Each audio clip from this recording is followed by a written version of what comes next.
All right, Mopar people, welcome back to the channel. I'm just Mopar Joe. I've got one major hiccup, minor hiccup. Before I can start this 580 engine, I've got to put the intake on it.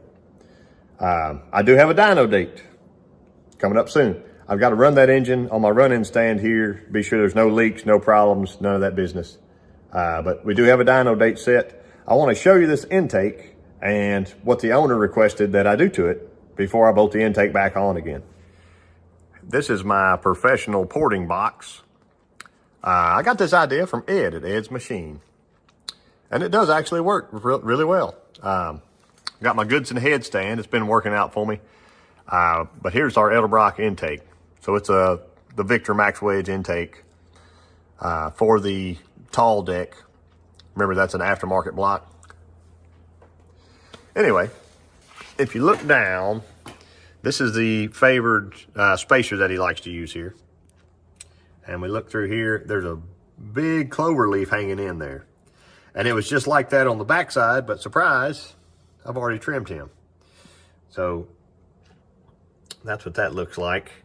I'm gonna go ahead and do this one. And I thought I might as well video it and show y'all a little bit more progress on the engine, get the thing on the engine and show you where we're at.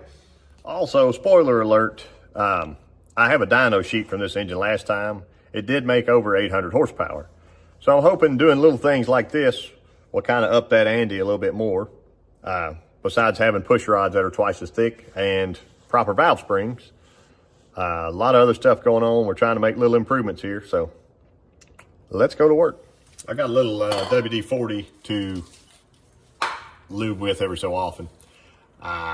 I had a lot of good recommendations last time for other things to try, transmission fluid. One guy said candle wax even. That sounded kind of cool. I don't have time to go find that stuff. I got time to knock this thing out and wash this intake out and let it be drying overnight. So my first step, I just got a pretty rough looking single style carbide. And I'm gonna knock us down here, get most of my rough stuff done with that, or I got a little tree as well. Get most of that down, and then for my finish work, I need to clean that out. That was one I got from Killer Carbide, and I think they're pretty freaking cool. I did not do this stuff, I did the other side. And whoever had ported previously, it left a very similar finish. Some people don't like to use sandpaper, cartridge roll, whatever, but I kind of like that. So I guess just keep you set up here, maybe turn on some of that backwoods music and do a little port work today.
Now that I've got most of that knocked off, I've swapped to my conical shaped bit so I can kind of roll that around. You can see I've got a really fine line here too I've got to get to if I want to match my spacer.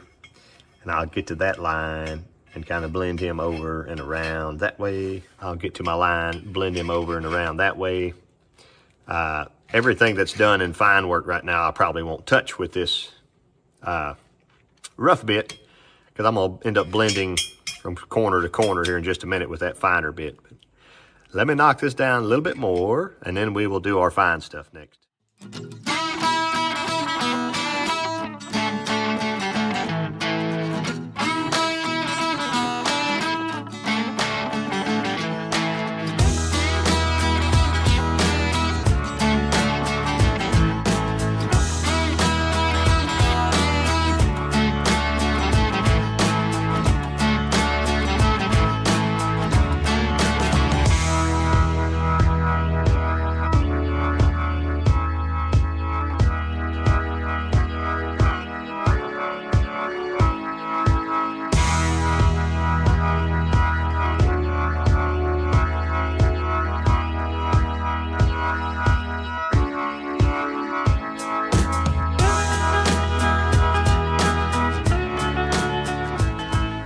They're still a little rough, but getting better.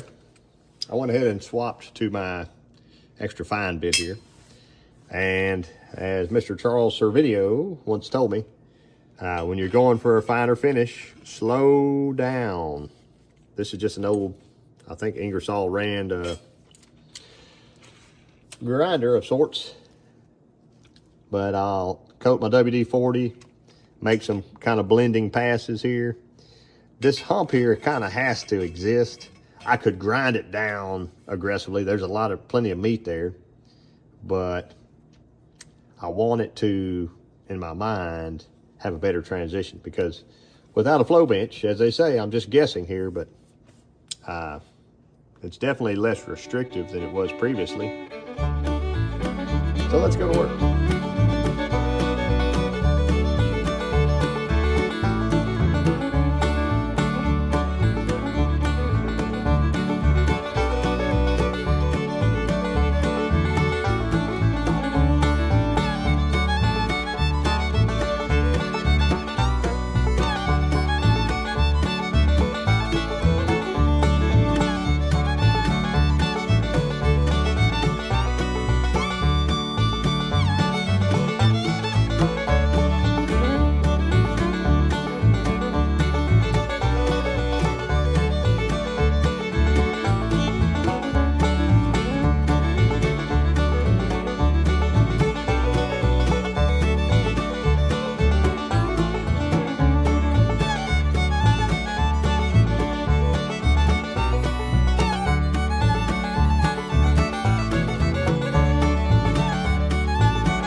And here we are at the end.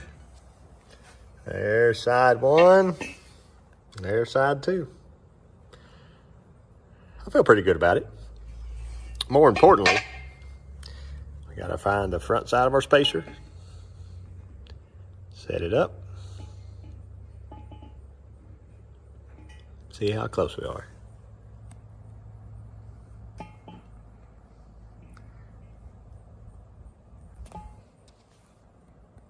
Looks good for my house. That's what he likes, is it? The 4-hole into a tapered, so I'll put it back on there for him. And we can finally wash this thing out, put it on our 580. And here it is, ready to go on the run stand. I had to borrow Rick's 8-hole flywheel that fits my bell housing to get it on there, and I gotta get some 1/2-inch bolts. Then we'll be ready to rock. Also, I gotta do something with this 383 at some point, I guess. Thank y'all for watching.